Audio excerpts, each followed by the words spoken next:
अर्धापुर तालुका के मौजे गांव कुराड़ा में आयोजित श्री महादेव यात्रा महोत्सव में इस वर्ष भी परंपरा के अनुसार भव्य कुश्ती प्रतियोगिता का आयोजन किया गया। छत्रपति शाहू महाराज द्वारा महाराष्ट्र में स्थापित कुश्ती की गौरवशाली परंपरा को आगे बढ़ाते हुए इस बार के आयोजन में राज्य भर के नामी पहलवानों ने हिस्सा लिया। देगांव कुराड़ा में श्री महादेव यात्रा महोत्सव के तहत भव्य कुश्ती स्पर्धा संपन्न हुई। सुबह से ही कुश्ती मैदान में हजारों दर्शकों की भीड़ उमड़ी और मुकाबलों में रोमांच का माहौल रहा। लाखों रुपए की इनामी राशि ने महाराष्ट्र के कोने कोने से नामी पहलवानों को आकर्षित किया। साथ ही भक्ति संगीत, लोक नृत्य और पालकी शोभा यात्रा ने इस महोत्सव को सांस्कृतिक उत्सव में बदल दिया।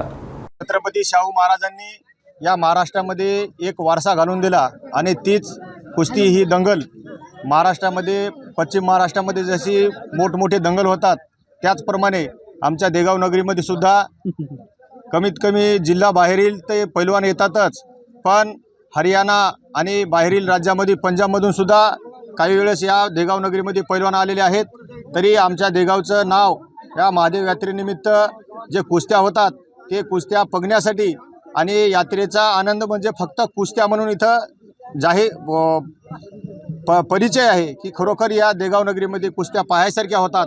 लांब लांबून पैलवान येतात, त्यांचं इज्जत केल्या जाते आणि त्याची जे काही त्याचं मानधन असेल, जाण्याची सोय असेल, जेवणाची सोय असेल ती महादेव यात्रेनिमित्त केल्या जाते। त्याच्यामुळं आम्हाला गाववाले ऐकून जे काही घडते ते खरोखर छत्रपती शाहू महाराजांचा वारसा चालवण्यासाठी जी शक्ती मिळते ती फक्त छत्रपती शिवाजी महाराज, संभाजी महाराज आणि शाहू महाराज यांच्या आशीर्वादातून जे काही आम्हाला विचार येतात ते त्यांच्या विचारापासून तयार झालेले विचार आहेत। त्याच्यामुळं हे महादेव यात्रेनिमित्त सर्व गावकरी मंडळींना, सर्व पाहुणे मंडळींना, सर्व मल्लांना गावकऱ्यातर्फे शुभेच्छा देतो आणि आजचा इनाम 11 हजाराच्या कमीत कमी 3-4 कुस्त्या झाल्या आणि अशा हजारावर कमीत कमी 20 ते 25 झाल्या, 2000वर 20-25 कुस्त्या झाल्या, असं कमीत कमी 1 ते 1.5-2 लाख रुपये या कुस्तीमध्ये आणि पैलवानांना वाटप झालेत आणि कोणताही पैलवान असो त्याची इथं इज्जत केल्या जाते आणि त्याला मान सन्मानाने